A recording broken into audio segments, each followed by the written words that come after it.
ভারতের তরফ থেকে কতটা স্পষ্ট ভারত নিজেদের বক্তব্যে এবং এই যে সার্বভৌমত্বের ব্যাপারে ভারত কতটা সচেতন? রণধীর জয়সওয়াল বিদেশ মন্ত্রকের মুখপাত্র তিনি বলেছিলেন সাংবাদিকদের প্রশ্নের জবাবে যে বাংলাদেশের সীমান্তে ফেন্সিং সমস্যার কথা উল্লেখ করেছিলেন এবং তিনি বলেছিলেন দুদেশের মধ্যে যে চুক্তি সেই চুক্তি অনুযায়ী তিনি চলার কথা বলেছিলেন।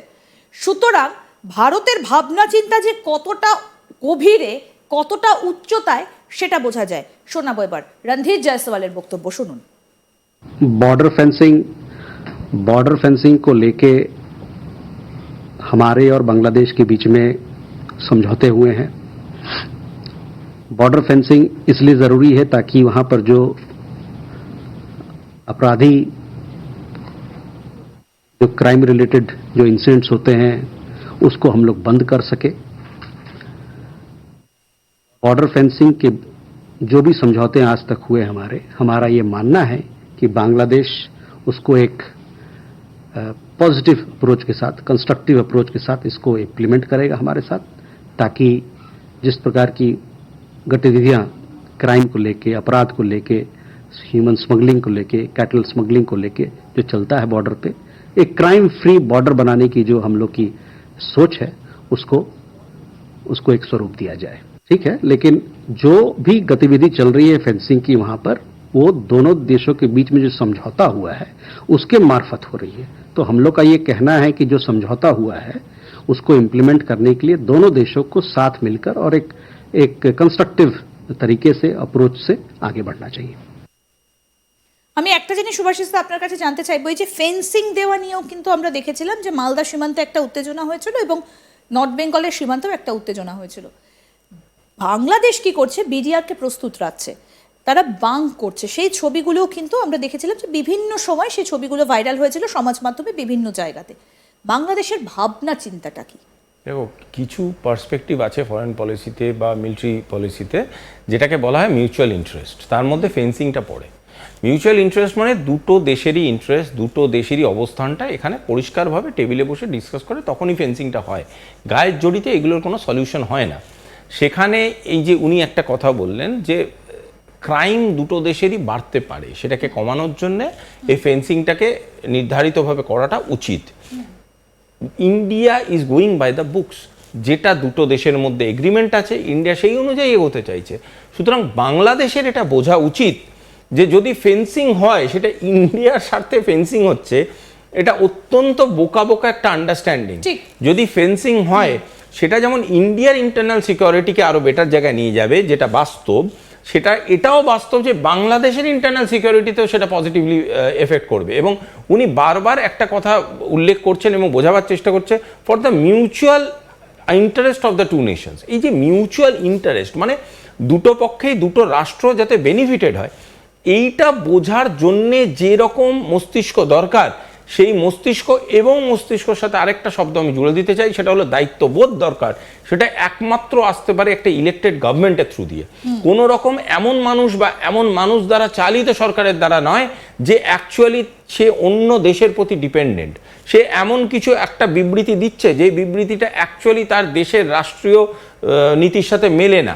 সুতরাং জাতীয় নীতির সাথে মেলে এমন কথাবার্তা বলতে গেলে একটা ইলেক্টেড গভর্নমেন্টের প্রয়োজন। এই ইলেক্টেড গভর্নমেন্ট যতদিন না পর্যন্ত বাংলাদেশে ইনস্টলড হবে, বাংলাদেশ একটা পলিটিক্যাল শেপ নেবে, প্রপার ইলেক্টেড পলিটিক্যাল শেপ নেবে, ততদিন পর্যন্ত এই ধরনের দায়িত্বহীন মন্তব্য এবং এই ধরনের দায়িত্বহীন কথাবার্তা বলবে। যে যখন বাংলাদেশ এই ধরনের কথা বলছে তখনও কিন্তু ভারতবর্ষের দেখো দুজনের স্টেটমেন্ট দেখালে দুজন একই কথা বারবার বলে যাচ্ছে, mutual interest and mutual benefit of the two nation, মানে দুজনকেই বেনিফিট করবে সেইটা প্রয়োজনীয়। আজকের ডেটে দাঁড়িয়ে যদি এই কথাটা বেসিক্যালি কেউ না বোঝে, সে কি ভাবছে না ভাবছে এবং তার নিজের মস্তিষ্কের মধ্যে কি গ্রে ম্যাটার আছে, আমার সেই নিয়ে যথেষ্ট সন্দেহ। কিন্তু বাংলাদেশ তো এই মুহূর্তে দাঁড়িয়ে তাদের যেটা ছিল মূলত গার্মেন্টসের বিজনেস, বড় বড় কোম্পানিগুলো আস্তে আস্তে সেখান থেকে সমস্ত বাকতালি গুটিয়ে নিচ্ছে, আর বাংলাদেশ কি করছে, পাকিস্তানের থেকে JF-17 কেনার জন্য এখন দরপত্র হাঁকাচ্ছে। এই টাকাটা নিয়ে গিয়ে সেইখানে ব্যয় করবে না তো বাংলাদেশ? দেখো, একটা কথা আমি তোমায় বলি, সেটা হলো কোনো ব্যবসায়ী কোনো ডিস্টার্ব মোডে কাজ করতে চায় না, তারা শান্তিপূর্ণভাবে কাজ করতে একদম, চায়। বিশেষ করে রাজনৈতিক সুস্থিতি কোনো দিনই চায় না একটা আনস্টেবল সিনারিওতে থাকবে। তাদের ভাই ইনভেস্টমেন্ট আছে, সেখান থেকে একটা ROI আছে, মানে সেই প্রজেকশনসগুলো গড়বড় হয়ে যাবে। তার জন্য এই মানুষগুলো কি করছে, একটা মানে যেখানে গিয়ে তারা সুশান্তিতে ব্যবসা করতে পারবে সেই দিকটা খুঁজছে।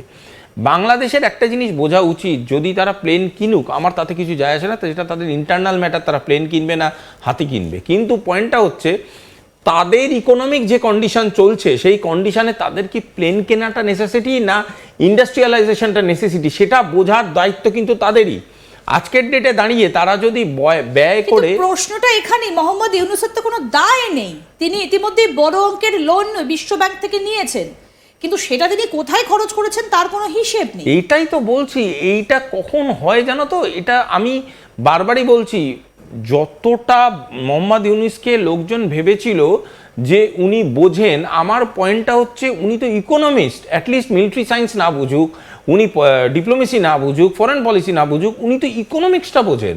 এবং ইকোনমিক্সটা যে মানুষ বোঝে সে মানুষ কোনোদিন এটা বলতে পারে যে আমার মিলিটারি মাসল বেশি বাড়াতে হবে এবং আমার জেনারেল ইকোনমিটা যতই নিচে যাক যাক, এটা কোনোদিন একটা ইকোনমিস্ট বলতে পারে না। আমার বারবারই মনে হয়েছে যে উনি একটা কার্টেনের পিছন থেকে চালিত একজন পাপেট, যাকে চালানো হচ্ছে এবং সে এমন এমন কিছু কাজ করছে যেটা বাংলাদেশের সাধারণ মানুষের ফিউচার আগামী দিনের জন্য ডুম ডার্ক করে দিতে পারে। এবং সেটার জন্য যদি আজকের ডেটে দাঁড়িয়ে তারা কোনো রকম এই জিনিসটাকে ঠিক করে নিজেদেরকে না শুধরায়, কালকের ডেটে বাংলাদেশ ইকোনমিক ম্যাসাকার ফেস করতে চলেছে। অ্যাবসলিউট ইকোনমিক ম্যাসাকার, না খেতে পেয়ে মারা যাবে বাংলাদেশের মানুষ। ওদের ইমিডিয়েট উচিত ইকোনমিক সলিউশন তৈরি করা। বাংলাদেশের উচিত ভারতকে বোঝানো, ভারতের থেকে কি কি ধরনের ভাবে তারা পাশে পেতে চায় সেটা নিয়ে বসা, ভারতের এগেনস্টে ন্যারেটিভ তৈরি করা should not be a positive idea. এবং শুধু তাই নয়, উনাদের এটাও বোঝা উচিত যে উনারা যে প্রতিশ্রুতি দিয়ে ইন্টারিম গভর্নমেন্ট তৈরি করেছিলেন যে পলিটিক্যাল সলিউশন আনবো, ইলেকশন করাবো, সেই দিকে এগিয়ে নিয়ে যাওয়া উচিত।